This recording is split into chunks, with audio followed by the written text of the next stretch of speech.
ಈ ಮುದುಕಿ ಮನೆಗೆ ಬಂದಾಗಿಂದಲೂ ಬಾಯಿ ಕೆಟ್ಟು ಕೆಳಗಿತ್ತು. ಆಹಾ, ಬಿಸಿ ಬಿಸಿ ಮಸಾಲೆ ದೋಸೆ, ಚಟ್ನಿ, ಪಲ್ಯ, ಸಾಂಬಾರು ಏನು ಸಕ್ಕತ್ತಾಗಿದೆ ಅಂತೀಯ. ತಿಂತಾ ಇದ್ರೆ ಇನ್ನೂ ಒಂದೆರಡು ಪ್ಲೇಟ್ ತಿನ್ನೋಣ ಅನಿಸಿದೆ. ಆದರೂ ನೀವೇನೇ ಹೇಳಿ, ನಾನು ನೋಡ್ತಾ ಇರೋ ಮಗು ಅಂತೂ ತುಂಬ ಚೇಷ್ಟೆ ಮಾಡುತ್ತಪ್ಪ. ನನಗೆ ಅದು ಬೇಕು ಇದು ಬೇಕು ಅಂತ ಕೇಳುತ್ತಲ್ಲ. ಏನು ಮಾಡಲಿ, ಈ ವಿಷಯ ಯಾರಿಗಾದ್ರೂ ಹೇಳಿದ್ರೆ ಅವ್ರು ನಂಬ್ತಾರ? ಅಲ್ಲ, ಇಷ್ಟಕ್ಕೂ ಆ ಮಗು ಹೇಳೋದು ನನಗೆ ಮಾತ್ರನೇ ಎಲ್ರಿಗೂ ಕೇಳಿಸುತ್ತಾ? ಇಲ್ಲ ತಾನೇ? ಅದನ್ನು ನಾನು ಬಾಯ್ಬಿಟ್ಟು ಕೇಳ್ತೀನಪ್ಪ. ಆದರೆ ಇವರೆಲ್ಲರಿಗೂ ನಾನು ತಿಂತೀನಿ ಅಂತ ಅನ್ಕೊಬಿಡ್ತಾರೆ. ಇದೆಲ್ಲ ನನಗಲ್ಲಪ್ಪ, ನಾನು ನೋಡ್ತಿರೋ ನನ್ನ ಪಾಪುಗೆ. ಅದು ದಿನ ನನಗೆ ಕೇಳುತ್ತೆ, ಅಮ್ಮ ನಂಗೆ ಅದು ಬೇಕು ಇದು ಬೇಕು ಅಂತ. ಅದಕ್ಕೆ ತಿಂತೀನಪ್ಪ. ಅದನ್ನು ಬಿಟ್ಟರೆ ನನಗೇನು ಬಾಯಿ ರುಚಿಲ್ಲ, ಏನೂ ಬೇಕಾಗಿಲ್ಲ. ಮೊದಲು ಈ ಅಜ್ಜಿ ಬಸ್ಸೊಳಗಡೆ ಬೇಗ ಬೇಗ ತಿನ್ಕೊಬಿಡ್ಬೇಕು. ಇಲ್ಲ ಅಂದರೆ ನನಗಿದೂ ಸಿಗೋಲ್ಲ, ಬರೀ ಸಪ್ಪೆ ಅನ್ನ ಸಿಗುತ್ತಷ್ಟೆ. ಅಲ್ಲ, ಈ ಮುದುಕಿ ಯಾಕೆ ಹಿಂಗೆ ಕಾಟ ಕೊಡುತ್ತೆ ಅಂತ ಆ ಮಗಳಿಗೆ ಮೊದಲೇ ಹೇಳ್ದೆ, ನನಗೆಲ್ಲ ಬೇಡ ಕಣೆ, ಯಾರನ್ನೂ ಕಳಿಸ್ಬೇಡ ಅಂತ. ಇವಳು ನನಗೆ ಕಾಟ ಕೊಡಬೇಕು ಅದನ್ನು ಕಳಿಸ್ತಂಗಿದ್ದಾಳೆ. ಕೆಂಪಮ್ಮಜ್ಜಿ, ಕೆಂಪಮ್ಮಜ್ಜಿ. ಏನೇ ಮಂಗಳ? ಅದು ನಾನು ಕೆಲ್ಸಕ್ಕೆ ಹೋಗ್ಬೇಕಾಗಿತ್ತು, ಅದಕ್ಕೆ ನಿಮ್ಗೆ ಹೇಳೋಣ ಅಂತ ಕರೆದೆ. ಹೌದಾ, ನೀನು ಕೆಲ್ಸಕ್ಕೆ ಹೋಗ್ತಾ ಇದೆಯಾ? ಅಲ್ಲ, ನೀನು ಕೆಲ್ಸಕ್ಕೆ ಹೋಗುವಂಥದ್ದು ಏನಾಗಿದೆ ಇವಾಗ ಅಂತ. ಯಾಕೆ ನಿನ್ನ ಗಂಡ ನಿನಗೆ ಹಣ ಕೊಡ್ತಾನಾ ಇಲ್ವಾ? ಅಯ್ಯೋ ಅಜ್ಜಿ, ಹಾಗೆಲ್ಲ ಏನೂ ಇಲ್ಲ. ನಾನೇ ಕೆಲ್ಸಕ್ಕೆ ಹೋಗ್ಬೇಕಂತ ಹೋಗ್ತೀನಿ. ಇಷ್ಟಕ್ಕೂ ಅದೇನು ತುಂಬ ದೊಡ್ಡ ಕೆಲಸ ಏನೂ ಅಲ್ಲ, ಮನೇಲೇ ಆರಾಮಾಗಿ ಮಾಡ್ಕೊಂಡು ಬರೋದು, ಅದಕ್ಕೆ ಹೋಗ್ತೀನಿ. ಅಲ್ಲ ಕಣೆ, ಇಲ್ಲೂ ಎಲ್ಲ ಕೆಲಸ ಮಾಡ್ತೀಯ, ಅಲ್ಲೋಗಿ ಅದೇ ಕೆಲಸ ಮಾಡಬೇಕು ಅಂತೀಯ, ನಿಮಗೆ ಸುಸ್ತೇನಾಗೋದಿಲ್ವಾ? ಅಯ್ಯೋ ಅಜ್ಜಿ, ಸುಸ್ತಾಗುತ್ತೆ ಕೂತ್ಕೊಂಡ್ರೆ ನಡೆಯುತ್ತಾ ಹೇಳಿ? ನನಗೇನು ಕೆಲಸ ಇಲ್ಲ, ನಾನು ಆರಾಮಾಗಿ ಹೋಗಿ ಬರ್ತೀನಿ. ಅದೇನಿಲ್ಲ, ಅಕ್ಕನಿಗೆ ಸ್ವಲ್ಪ ಅಡುಗೆ ಮಾಡಕ್ಕೆ ಹೇಳಿದ್ರಲ್ಲ, ಅಡುಗೆ ಮೇಲೆ ಮಾಡಿಟ್ಟಿದ್ದೀನಿ, ನಿಮಗೆ ಅಂತಲೂ ಅಡುಗೆ ಮಾಡಿಟ್ಟಿದ್ದೀನಿ. ಹಾಕ್ಕೊಂಡು ತಿನ್ಬಿಡ್ತೀರಾ? ಹಾಂ, ನೀನು ನಮ್ಮ ಬಗ್ಗೆ ಎಲ್ಲ ಏನು ಯೋಚನೆ ಮಾಡೋಕ್ಕೋಗ್ಬೇಡ, ನೀನು ಆರಾಮಾಗಿ ಹೋಗ್ಬಿಟ್ಟು ಬಾ. ನಾನು ನಿಮ್ಮ ಅಕ್ಕನ ಚೆನ್ನಾಗಿ ನೋಡ್ಕೊತೀನಿ. ಸರಿ ಅಜ್ಜಿ. ಅಕ್ಕ, ನಾನು ಹೋಗಿ ಬರ್ತೀನಿ. ಹೋಗ್ಬಿಟ್ಟು ಬಾ.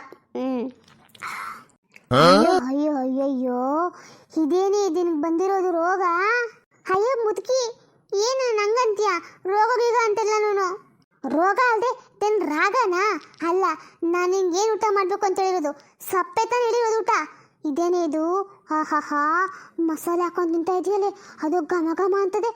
ಅಲ್ಲ, ನಿನಗೇನಾಗೈತೆ ನೋಡು?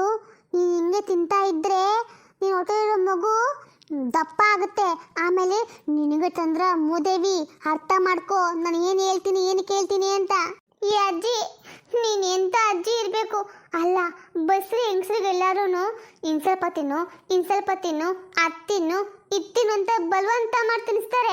ಅದೇ ಇಲ್ಲ, ನಾನು ಬೇಕು ಬೇಕು ಅಂತ ತಿಂದ್ರು ತಿನ್ನೋದು ಬಿಡಲ್ವಲ್ಲ ಮುದುಕಿ ನೀನು. ಹಾಂ, ನಿಜಾನೇ. ಆದರೆ ಅದು ನಿನ್ನಂಥವ್ರಿಗಲ್ಲ, ಅವ್ರಿಗೆ ತಿಂದರೆ ಜೀವನ ಮಾಡೋ ಶಕ್ತಿ ಇರ್ತೈತೆ. ವಯಸ್ಸು ನಿನಗೆ ಎಲ್ಲಿದೆ? ನಿನಗೆ ಅರ್ಧ ವಯಸ್ಸು ಮುಗ್ದೋಗೈತೆ. ಹೇಳೋದು ಕೇಳಿಸ್ಕೊ ಮೂದೇವಿ. ಅಯ್ಯೋಯ್ಯೋ, ನನ್ನ ಎಂಥ ಮಾತು ಕರಿತೀಯ? ನನ್ನ ಕಟ್ಕೊಂಡಿರೋ ಗಂಡನೇ ಇದುವರೆಗೂ ಒಂದು ಮಾತು ಅಂದಲ್ಲ ನನ್ನನ್ನು. ಹಾಂ, ಅದೇ ತೊಂದರೆ ಆಗಿರೋದು. ನಿನ್ನ ಗಂಡ ನೀನೇನು ಕೇಳೋದಲ್ಲ, ಅದಕ್ಕೆ ನಿಂಗೆಲ್ಲ ಆಡೋದು. ನೋಡು, ನಾನು ಹೇಳಷ್ಟು ಕೇಳು, ಈ ಊಟ ತಿನ್ನಬೇಡ. ಎತ್ತಿಡಿದ್ದೀನಿ ಫಸ್ಟು. ಅಜ್ಜಿ, ಇದಜ್ಜಿ, ಒಂದೊಂದು 2 ತುತ್ತು ತಿನ್ಬಿಡ್ತೀನಿ.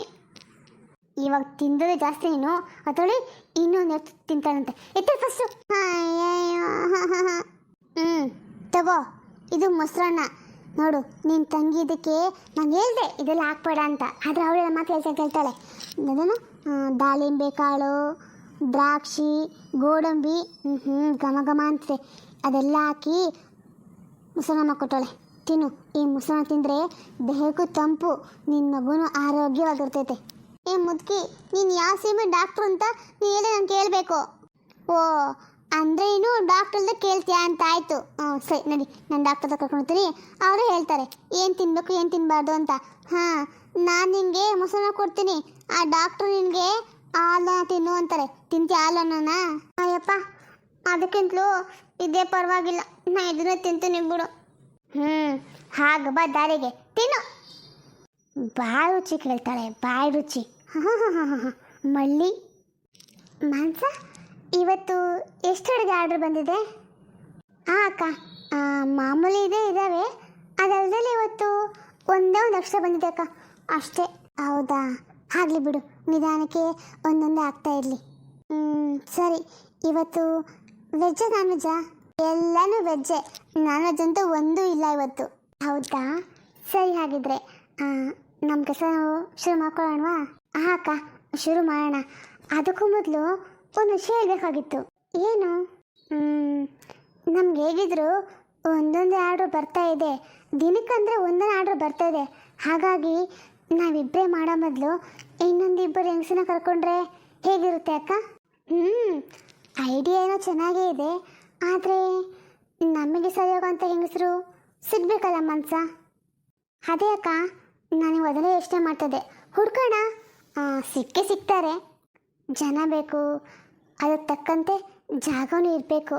ನಾವಿಷ್ಟು ಹೇಗೋ ಇಲ್ಲೇ ಮಾಡ್ಕೋತಾ ಇದ್ವಿ, ಮೇನ್ ದೊಡ್ಡದಾಗಿದೆಯಲ್ಲ ಅಂತ. ಅವರು ಬಂದರೆ ಇಲ್ಲೇ ಮಾಡ್ಕೊಂಡ್ರೆ ಚೆನ್ನಾಗಿರೋದಿಲ್ಲ. ಹಾಗಾಗಿ ನಾವೊಂದು ಬಾಡಿಗೆ ಜಾಗ ನೋಡಬೇಕು. ಅಯ್ಯೋ, ಬಾಡಿಗೆ ಜಾಗ ಯಾಕೆ? ನಮ್ಮಮ್ಮ ಮನೆ ಇದೆಯಲ್ಲ, ಅಲ್ಲೇ ಮಾಡೋಣ. ಏನು, ನಿಮ್ಮ ತಾಯಿ ಮನೆನಾ? ಅಲ್ಲಿಗೆ ಮಾಡೋಕ್ಕಾಗುತ್ತೆ ಅಂದರೆ ಅಕ್ಕ, ಅಮ್ಮ ಇರೋದು ಮೇಲೆ ಫಸ್ಟ್ ಫ್ಲೋರಲ್ಲಿ. ಕೆಳಗಡೆ ಪೋಷನ್ಸು ನಾವು ಬಾಡಿಗೆಗೆಲ್ಲ ಏನು ಕೊಟ್ಟಿಲ್ಲ, ಖಾಲಿ ಇದೆ. ಅಂದರೆ 2 ಮನೆ ಇದೆ, ಒಂದು ಮನೆಗೆ ಬಾಡಿಗೆ ಕೊಟ್ಟಿದ್ದಾರೆ, ಇನ್ನೊಂದು ಮನೆ ಖಾಲಿನೇ ಇದೆ. ಹಾಗಾಗಿ ನಾವು ಅಲ್ಲಿ ಇರ್ಬೋದು. ಹೌದಾ, ಹಂಗಾದ್ರೆ ಒಳ್ಳೆದೇ ಆಯ್ತಲ್ವಾ. ಜಾಗಕ್ಕೂ ದುಡ್ಡು ಕೊಡೋದು ಮಿಕ್ಕಂತು. ಇನ್ನು ಹೆಂಗಸರಿಗೆ ಬಗ್ಗೆ ಸಂಬಳ ಅಂತ ಕೊಟ್ಟರೆ ಹೇಗೋ ನಮ್ಮ ಜೀವನ ನಡೆಯುತ್ತೆ.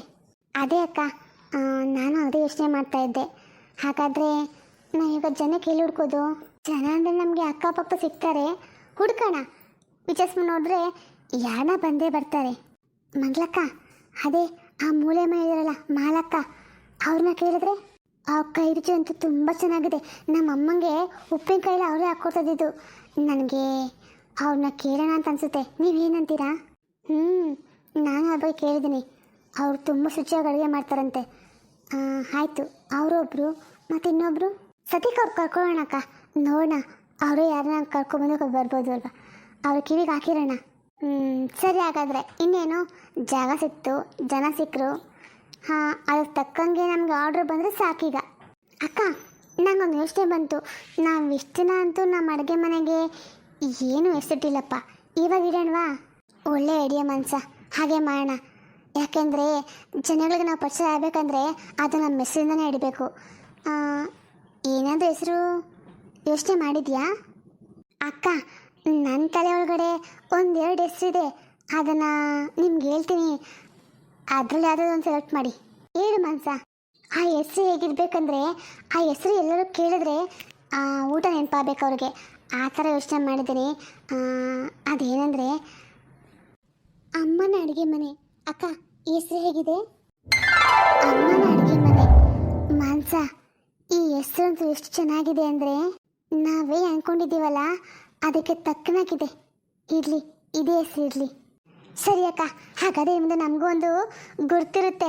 ನಾವೆಲ್ಲನ ಹೋದಾಗ ನಮ್ಮನ್ನವ್ರು ಹಾಗೆ ಕರ್ತಾರಲ್ವ, ಅರೆ ಇವರು ಅಮ್ಮನ ಅಡುಗೆ ಮನೆಯವರಲ್ವ ಅಂತ. ಆವಾಗ ನಮ್ಗೆ ಎಷ್ಟು ಖುಷಿ ಆಗುತ್ತೆ ಅಲ್ವೇನಕ್ಕ? ಹೌದು ಮಾನ್ಸ, ನೀವಂತೂ ಒಳ್ಳೆ ಮನಸ್ಸಿದೆ. ಯಾಕೆಂದರೆ ನಾನು ಹೇಳಿ ಒಂದೊಂದು ಮಾತಿಗೆ ಒಪ್ಕೊಂಡು ಇಷ್ಟೆಲ್ಲ ಮುಂದುವರ್ತಿದ್ದೆಯಲ್ಲ. ಅಯ್ಯೋ ಅಕ್ಕ, ಹಾಗೆಲ್ಲ ಏನಿಲ್ಲ. ಈ ಯೋಚನೆ ನನಗೂ ಇತ್ತು, ಆದರೆ ಏನು ಮಾಡಬೇಕು ಅಂತ ಗೊತ್ತಿದ್ದಿಲ್ಲ. ಆದರೆ ಇದಕ್ಕೆಲ್ಲ ನೀವೇ ಕಾರಣ ಅಲ್ವಾ, ಈ ಐಡಿಯಾ ಕೊಟ್ಟಿದ್ದು ನೀವೇ ಅಲ್ವಾ ಅಕ್ಕ? ಆಯ್ತಾಯ್ತು, ಇರಲಿ. ಅಯ್ಯೋ ಅಕ್ಕ, ನಾನು ಒಂದು ವಿಷಯ ಹೇಳ್ಬೇಕು ನಿಮಗೆ, ಮರ್ತೇ ಬಿಟ್ಟೆ. ಇವತ್ತು ನಮ್ಮ ಮನೆಗೆ ನಮ್ಮಮ್ಮ ಬಂದಿದ್ರು. ಏನು ಆಶ್ಚರ್ಯ, ನಿಮ್ಮಮ್ಮ ಇವತ್ತು ನಿಮ್ಮನೆಗೆ ಬಂದಿದ್ರಾ? ಪರವಾಗಿಲ್ವಲ್ಲ? ಅಷ್ಟೇ ಅಲ್ಲ, ಅಮ್ಮ ಏನೋ ಪೂಜೆ ಹೋಮ ಎಲ್ಲ ಮಾಡಿಸಿದಾರಂತೆ. ಅದಕ್ಕಾಗಿ ನನ್ನ ಮತ್ತು ಶರತ್ನ ಕರೆಯೋಕ್ಕಂತ ಬಂದಿದ್ರು. ಪೂಜೆಗ? ಯಾವಾಗಂತ ಏನು ಇನ್ನೂ ಹೇಳಿಲ್ಲ, ಆದರೆ ಇಷ್ಟೆಲ್ಲ ಮಾಡಿಸ್ತಾರಂತೆ. ಮಾನ್ಸ, ನಂಗೊಂದು ಐಡಿಯಾ ಬಂತು. ಅಮ್ಮಮ್ಮಲ್ಲಿ ಪೂಜೆ ಅಂತ ಹೇಳ್ತೀಯಾ? ಪೂಜೆಗೆ ಹೇಗಿದ್ರು ಊಟ ಮಾಡಿಸ್ಲೇಬೇಕು. ಆ ಊಟನ ಯಾರಿಗೆ ಕೊಡ್ತಾರಂತೆ ನಿಮ್ಮಮ್ಮ? ಅಯ್ಯೋ ಹೌದಲ್ವಾ ಅಕ್ಕ, ನಂಗೆ ಯೋಚನೆ ಬಂದೇ ಇಲ್ಲ. ಅಲ್ಲ, ನಾನೇ ಇರಬೇಕಾದ್ರೆ ಅವ್ರಿಗೆ ಯಾಕೆ ಕೊಡ್ತಾರೆ? ನನಗೆ ಕೊಡ್ತಾರೆ, ಅವರೇ ಕೊಡ್ತಾರೆ, ನಾನೇ ಕೇಳ್ತೀನಿ. ಕಡಿಮೆ ಅಂದರೂ 100 ಜನ ಮೇಲೆ ಬರ್ತಾರೆ. ಹಾಗಾಗಿ ಅಡುಗೆ ನಾವೇ ಮಾಡಿದ್ರೆ ನಮಗೊಂದು ಬಿಸಿಲು ಸಿಗುತ್ತೆ, ಆ ಜೊತೆಗೆ ನಾವೇ ಮಾಡಿದ ತೃಪ್ತಿನೂ ಸಿಗುತ್ತೆ ನಮಗೆ. ಏನಂತೀಯ ಅಕ್ಕ? ನೋಡು, ಒಂದು ಒಳ್ಳೆ ಕೆಲಸ ಸಿಗ್ತದೆ. ಏನಂದರೆ ನಿಮ್ಮ ಪೂಜೆ ಮಾಡಿಸ್ಬೇಕು ಅಂತ ಅಂದ್ಕೊಂಡಿದ್ದಾರಲ್ಲ, ಆ ಪೂಜೆ ಜೊತೆಗೇನೆ ಈ ಹೆಸರದನ್ನು ಸೇರಿಕೊಂಡ್ರೆ ನಮ್ಗೆ ಒಳ್ಳೆ ಆರಂಭ ಸಿಗುತ್ತಲ್ವಾ. ಸುಮಾರು ಜನ ಬಾಯಿನಲ್ಲಿ ಈ ಹೆಸರು ಬಂದೇ ಬರುತ್ತೆ. ಹಾಗಾಗಿ ನಮಗೂ ಸ್ವಲ್ಪ ಪಬ್ ಹೆಸರು ಸಿಗುತ್ತೆ. ಹೌದು ಅಕ್ಕ, ಈ ಯೋಚನೆ ಚೆನ್ನಾಗಿದೆ. ಅಮ್ಮ ಹತ್ರ ಇದ್ರ ಬಗ್ಗೆ ನಾನು ಮಾತಾಡ್ತೀನಿ ಬಿಡಿ. ಹಾಂ ಸರಿಯಾಗಿದ್ರೆ ಬಾ, ನಾವು ಕೆಲಸ ಗಮನ ಕೊಡೋಣ. ಅಕ್ಕ, ಇನ್ನು ಮುಂದೆ ತರಕಾರಿ ನಾವು ತೊಗೊಬರಕ್ಕೆ ಹೋಗೋದಲ್ಲ, ಏನೇ ಬೇಡ. ನಾನು ಫೋನಲ್ಲಿ ಆರ್ಡ್ರ್ ಮಾಡ್ತೀನಿ. ಅವ್ರ ತಗೊಬಂದು ಮನೆಗೆ ಕೊಟ್ಟು ಹೋಗ್ತಾರೆ. ನಾವು ಇಷ್ಟ ನಾವೇ ಹೋಗ್ತಿದ್ವಲ್ಲ, ಸುಮ್ಮನೆ ಟೈಮ್ ವೇಸ್ಟ್ ಆಗ್ತಾಯಿತ್ತು. ಹಾಗಾಗಿ ನಾನೇ ಅಮೆಝಾನಲ್ಲಿ ಆರ್ಡ್ರ್ ಮಾಡೋಕ್ಕೆ ಕತ್ಕೊಂಡಿದ್ದೀನಿ. ಓ, ಹಾಗಾದರೆ ನಮ್ಗೆ ಹೆಚ್ಚು ಕಡಿಮೆ ಕೆಲಸ ಕಡಿಮೆನೇ ಆಯಿತು. ಹಾಗೆ ಒಂಥರ. ಸರಿ ಬಾ, ಹೋಗೋಣ ಒಳಗಡೆ.